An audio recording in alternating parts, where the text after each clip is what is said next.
कक्षा 8वीं की स्टूडेंट फाइनली आपके यहाँ पर विषय हिंदी का अर्धवार्षिक परीक्षा 7/2/25 का पेपर लेके आ चुके हैं।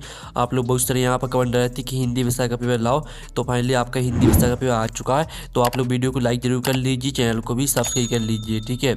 और साथ ही इस वीडियो को आपको अपने दोस्तों तक शेयर कर देना है, जिससे वो भी 60 में 60 नंबर लेके आ सके हिंदी विषय के पेपर में।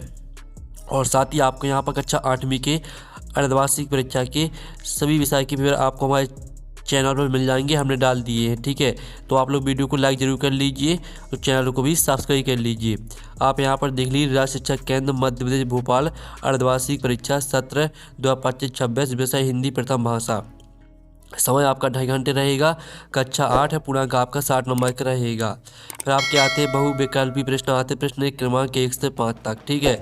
तो निर्देश आता है सही विकल्प चुनकर उत्तर लिखिए, प्रत्येक प्रश्न के लिए 1 अंक आपका निर्धारित है। तो प्रश्न पहला आता, खजुराहो के मंदिरों का निर्माण किसने करवाया था? तो आपका था ए था मौर्य वंश, बी था चंदेल वंश, और सी था शुंग वंश, और डी था गुप्त वंश।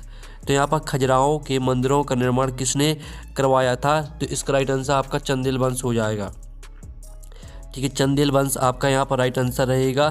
फिर आपके यहाँ पर दूसरा आता है, होश में आने के बाद मोहन की स्थिति क्यों बिगड़ने लगी थी? तो आपका यह था डॉक्टर न मिलने के कारण, बी था सेठ जी को न देखकर, सी था वृद्धा माँ को न देखकर, और डी था दवा न मिलने के कारण। तो यहाँ पर होश में आने के बाद मोहन की स्थिति क्यों बिगड़ने लगी थी? तो इसका राइट आंसर आपका हो जाएगा सेठ जी को न देखकर। फिर आपके यहाँ पर तीसरा आता है, रियासतों में अंग्रेज सरकार के प्रतिनिधि को क्या कहते थे? तो आपका यह था बैरिस्टर, बी था पॉलिटिकल एजेंट, और सी था आपका दीवान, और डी था गवर्नर जनरल। तो यहाँ पर रियासतों में अंग्रेज सरकार के प्रतिनिधि को क्या कहते थे? तो इसका आंसर आपका यहाँ पर पॉलिटिकल एजेंट हो जाएगा। चौथा आपका आता, दिए गए शब्दों में से आगात शब्द कौन सा है? तो आपका यह था विचित्र, बी था निर्भीक, सी था अद्वितीय, और डी था जायदाद। तो यहाँ पर दिए गए शब्दों में से आगात शब्द कौन सा है? तो इसका आंसर आपका जायदाद हो जाएगा। फिर पाँचवा आता, चिपको आंदोलन से संबंधित है। तो आपका था गौरा देवी, बी था अमृता देवी, सी था राजा अभय सिंह, और डी था निहाल चंद बिश्नोई। तो यहाँ पर चिपको आंदोलन से संबंधित है आपका यहाँ पर गौरा देवी, ठीक है। गौरा देवी आपका राइट आंसर हो जाएगा। तो इस तरह से जो आपके बहुविकल्पीय प्रश्न है वो कंप्लीट हो जाते हैं। पहले का आपका बी राइट आंसर है चंदेल वंश, दूसरे का आपका सेठ जी को न देखकर, तीसरे का आंसर आपका पॉलिटिकल एजेंट हो जाएगा, चौथे का आंसर आपका जायदाद हो जाएगा, ठीक है, और पाँचवें का आंसर गौरा देवी। अब चलिए आपके यहाँ पर आते हैं रिक्त स्थान, प्रश्न क्रमांक 6 से 10 तक। तो प्रश्न 6 आता, बर्दे कविता के रचयिता ... है। तो बर्दे कविता के रचयिता आपके यहाँ पर सूर्यकांत त्रिपाठी निराला, ठीक है। आप यहाँ पर देख लीजिए, सूर्यकांत त्रिपाठी निराला, ठीक है। ये आपका यहाँ पर राइट आंसर रहेगा पहले रिक्त स्थान का। और दूसरा आता, ज्योतिष शास्त्र के विद्वान को ... कहते हैं। तो यहाँ पर ज्योतिष शास्त्र के विद्वान को, ठीक है, ज्योतिषी कहते हैं। तो आपके यहाँ पर ज्योतिषी राइट आंसर हो जाएगा आपके यहाँ पर दूसरे रिक्त स्थान का। फिर आठवां आता, वीर जननी पुरस्कार ... को मिला। तो यहाँ पर वीर जननी पुरस्कार आपका यहाँ पर श्रीमती सुभद्रा कुमारी चौहान को मिला, ठीक है। आप यहाँ पर देख लीजिए, श्रीमती सुभद्रा कुमारी चौहान, ठीक है। ये आपका यहाँ पर राइट आंसर रहेगा। तो आप यहाँ पर देख लीजिए, वीर जननी पुरस्कार श्रीमती सुभद्रा कुमारी चौहान को मिला। फिर 9वां आता, ... नाटक ने मोहन के जीवन में सत्यनिष्ठा का अंकुर जमा दिया। तो इसका आंसर आपका रहेगा यहाँ पर सत्यवादी हरिश्चंद्र ने, ठीक है। आप हरिश्चंद्र भी यहाँ पर लिख सकते हैं, ठीक है। आप यहाँ पर देख लीजिए, हरिश्चंद्र आपका यहाँ पर राइट आंसर हो जाएगा। और जो आपका 10वां आता, उपकार को मानने वाला ... कहलाता है। तो यहाँ पर उपकार को मानने वाला आपका कृतज्ञ कहलाता है, ठीक है। कृतज्ञ आपका यहाँ पर राइट आंसर हो जाएगा। तो जो आपके रिक्त स्थान है वो हमने कंप्लीट करा दिए हैं, ठीक है। पहले का आंसर आपका सूर्यकांत त्रिपाठी निराला, दूसरे का आंसर आपका ज्योतिषी, और आपका यानी 7वें का आंसर ज्योतिषी, ठीक है। 8वें का आंसर आपका श्रीमती सुभद्रा कुमारी चौहान, और 9वें का आंसर आपका हरिश्चंद्र, 10वें का आंसर आपका कृतज्ञ। अब आते हैं अति लघु उत्तरीय प्रश्न आते हैं 11 से 16 तक। 11वां आता, चंद्रगुप्त ने किस साम्राज्य की नींव रखी, ठीक है। तो चलिए जो इनकी आंसर है वो हम यहाँ पर देख लेते हैं। तो आपका पहले का जो आंसर रहेगा वो आप यहाँ पर देख लीजिए, चंद्रगुप्त ने, ठीक है, मौर्य साम्राज्य की नींव रखी। ये आपका 11वें प्रश्न का आंसर रहेगा। फिर आपका आता मोहनदास किसकी शिक्षा प्राप्त करने के लिए लंदन गए थे, तो इसका जो उत्तर रहेगा वो आप यहाँ पर देख लीजिए, मोहनदास बैरिस्ट्री की शिक्षा प्राप्त करने के लिए लंदन गए थे। ये आपका 12वें प्रश्न का आंसर रहेगा। फिर आपका 13वां आता कवि भारत में कौन सा मंत्र भरने की बात कर रहा है, तो इसका जो आंसर रहेगा वो आप यहाँ पर देख लीजिए, कवि भारत में नवगति, नवलय, नवताल, नवजलद मंत्र आदि भरने की बात कर रहा है। ठीक है, इस तरह से आपको पूरा यहाँ पर याद कर लेना है, स्क्रीनशॉट आप ले लीजिए।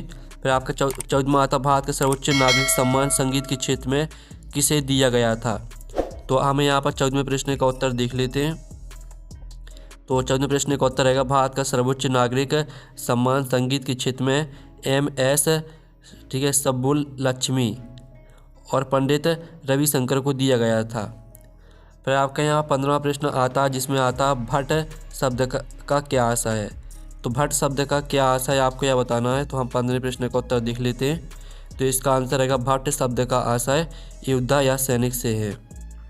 फिर आपका यहाँ पर हम देख लेते हैं 16वां प्रश्न। ठीक है, तो आपका 16वां प्रश्न यहाँ पर आता है पूजनीय शब्द की सही वर्तनी लिखिए। तो आप यहाँ पर देख लीजिए, पूजनीय शब्द की सही वर्तनी आपकी पूजनीय है, ये आपका राइट आंसर रहेगा। फिर आपके लघु 30 प्रश्न आते हैं 17 से 22 तक। निर्देश आता है नीचे दिए गए प्रश्नों का उत्तर 30 चलित शब्दों में लिखिए। प्रत्येक प्रश्न के लिए 3 अंक आपका निर्धारित है। 17वां आता है यूरोपीय गोरे भारतीयों को काला कुली कहकर क्यों पुकारते थे, तो चलिए आपका 17वें प्रश्न का आंसर देख लीजिए। यहाँ पर यूरोपीय गोरे स्वयं को श्रेष्ठ और सभ्य मानते थे, जबकि भारतीयों को हीन और असभ्य समझते थे। वे भारतीयों के रंग सांवला और उनके साधारण पहनावे व जीवन शैली के कारण उन्हें तुच्छ समझते हुए अपमानजनक रूप से काला कुली कहकर पुकारते थे। ये आपका 17वें प्रश्न का आंसर रहेगा। फिर 18वां आता रैदास ने भगवान से अपना संबंध स्थापित करते हुए किस किससे अपने को जोड़ा है, तो आप यहाँ पर देख लीजिए, ये आपका 18वें क्वेश्चन का आंसर रहने वाला है। ठीक है, यहाँ पर रैदास ने भगवान से अपना संबंध स्थापित करते हुए निम्नलिखित से अपने को जोड़ा है। ठीक, सभी पॉइंटों को पूरा याद कर लेना है। फिर आपका यहाँ पर आता है नर्मदा नदी के प्राकृतिक सौंदर्य का वर्णन अपने शब्दों में कीजिए। तो ये आपका नर्मदा नदी का प्राकृतिक सौंदर्य अपने शब्दों में दिया गया है। ठीक है, आप यहाँ पर देख लीजिए, नर्मदा नदी का प्राकृतिक सौंदर्य अत्यंत मनोहारी है। यह ऊंचे नीचे पहाड़ों, हरे भरे वनों और कल कल करते झरनों से होकर बहती है। ठीक है, आपका यहाँ पर 4 चांद लगाता है, यहाँ तक याद कर लेना है। अब आपका यहाँ पर आता राजा अभय सिंह ने पश्चाताप किस प्रकार किया, तो चलिए आपका 20वें प्रश्न का आंसर देख लेते हैं। तो ये आपका 20वें प्रश्न का आंसर है, राजा अभय सिंह को अपने सैनिकों द्वारा खेजड़ी के वृक्षों को काटने और अमृता देवी बिश्नोई सहित 363 लोगों के बलिदान की जानकारी मिलने पर अत्यंत पश्चाताप हुआ। ठीक है, आपके यहाँ पर शिकार किया जाएगा, यहाँ तक याद कर लेना है। फिर आपके यहाँ पर 21वां आता स्थानांतरण प्रमाण पत्र TC प्राप्त करने हेतु अपने प्रधान अध्यापक को प्रार्थना पत्र आपको लिखना है। तो आप यहाँ पर देख लीजिए, इस तरह से लिखना है आपको प्रार्थना पत्र। आप इसका स्क्रीनशॉट यहाँ पर ले लीजिए। सेवा में श्रीमान प्रधान अध्यापक महोदय, आपको अपने विद्यालय का नाम डाल देना, शहर का नाम डाल देना, आपको अपने व्यवसाय स्थानांतरण प्रमाण पत्र TC प्राप्त करने हेतु। ठीक है, पूरा आपको याद कर लेना है। फिर आपका यहाँ पर आता है निम्नलिखित शब्दों का संधि विच्छेद कीजिए। पुस्तकालय, निरोग और सूर्योदय, इनका आपको संधि विच्छेद करना है। तो आप यहाँ पर देख लीजिए, पुस्तकालय का आपका संधि विच्छेद हो जाएगा पुस्तक धन आलय, निरोग का हो जाएगा निहि प्लस रोग, और सूर्योदय का हो जाएगा सूर्य प्लस उदय। ठीक है, इस तरह से आपका संधि विच्छेद हो जाएगा। अब चलिए आपके यहाँ पर लघु 30 प्रश्न कंप्लीट हो जाते हैं। अब आते हैं द्विगु 30 प्रश्न 23 से 26 तक, तो हम इनको कंप्लीट कर लेते हैं। आप लोग वीडियो को लाइक जरूर कर लीजिए और चैनल को भी सब्सक्राइब कर लीजिए। साथ ही इस वीडियो को आपको अपने दोस्तों तक शेयर कर देना है, जिससे वो भी यहाँ पर हिंदी पेपर में 60 में 60 नंबर लेके आ सके। तो इस वीडियो को आप अपने दोस्तों तक शेयर कर दीजिए। 23वां आता लेखिका ने जब चंद्रा को कार से उतरते देखा तो भी आश्चर्यचकित क्यों रह गई। ठीक है, आपको यह बताना है। तो चलिए इसका उत्तर हम यहाँ पर देख लेते हैं। तो इसका उत्तर रहेगा, लेखिका ने जब डॉक्टर चंद्रा को कार से उतरते देखा तो वो इसलिए आश्चर्यचकित रह गई क्योंकि डॉक्टर चंद्रा का निचला धड़, ठीक है, पोलियो के कारण पूरी तरह से निर्जीव और निष्प्राण था। इस तरह से पूरा आपका यहाँ पर कैसे हो सकती है, यहाँ तक याद कर लेना है। फिर आपका यहाँ पर 24वां प्रश्न आता है, निम्नलिखित पंक्तियों का आशय स्पष्ट कीजिए। ये आपकी पंक्ति दी गई तो इनका आपको आशय लिखना है, ठीक है। तो चलिए आपके इन दोनों पंक्तियों का आशय देख लेते हैं। पहले तो आप पहली वाली पंक्ति का आशय देख लीजिए। इसका उत्तर आपका रहेगा पहली पंक्ति का आशय। यह पंक्ति देव की रचना से है और इसमें ईश्वर की महिमा का वर्णन किया गया है। इस तरह से पूरा आपको यहाँ पर असीम है, यहाँ तक याद कर लेना है। और साथ ही जो आपकी अथवा वाली पंक्ति दी गई थी, तो अथवा वाली पंक्ति का उत्तर देख लीजिए। ये आपका आशय यहाँ से दिया गया है। इस पंक्ति में सूरदास जी कहते हैं कि मेरे प्रभु तो कामधेनु के समान है। इस तरह से आपका यहाँ पर कामना क्यों करूँ, यहाँ तक याद कर लेना है। अब आता है आपका 25वां प्रश्न, निम्नलिखित आपरित गद्यांश को पढ़कर नीचे दिए प्रश्नों को उत्तर दीजिए। भारत में परिवार को सामाजिक इकाई माना जाता है। इस तरह से आपके यहाँ पर दिया गया है, तो इसको पूरा पढ़ लेना है आपको।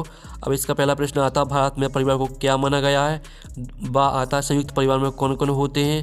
सा आता है, संयुक्त परिवार से बच्चों में कौन से गुण आते हैं। फिर आपका दा प्रश्न आता है, एकल परिवार से क्या लाभ है।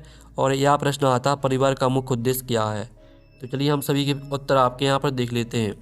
तो पहले वाले का उत्तर है, भारत में परिवार को सामाजिक इकाई माना गया है। और जो आपका बा प्रश्न दिया गया था, संयुक्त परिवार में कौन कौन होते हैं। तो पारंपरिक संयुक्त परिवार में दादा दादी, चाचा चाची, माता पिता और बच्चे साथ रहते थे। और सा वाले प्रश्न का उत्तर देख लीजिए, दा प्रश्न का उत्तर देख लीजिए, या प्रश्न का उत्तर देख लीजिए। फिर आपके यहाँ पर 26वां प्रश्न आता है, जिसमें आप यहाँ पर देखते हैं, निम्नलिखित में से किसी एक विषय पर निबंध लिखना है आपको। तो हम यहाँ पर देख लेते हैं आपका वृक्षारोपण पर निबंध, ठीक है। तो आप यहाँ पर देख लीजिए, आपका पहले तो प्रस्तावना आपको लिखनी है पूरी।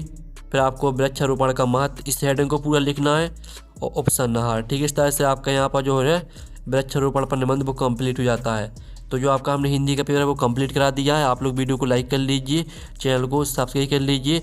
और साथ ही इसका PDF चाहते हैं तो PDF मिल जाएगा आपको टेलीग्राम में, और टेलीग्राम ग्रुप की लिंक वीडियो के डिस्क्रिप्शन में दी रखी है। तो हम नेक्स्ट वीडियो मिलते हैं। Thanks for watching.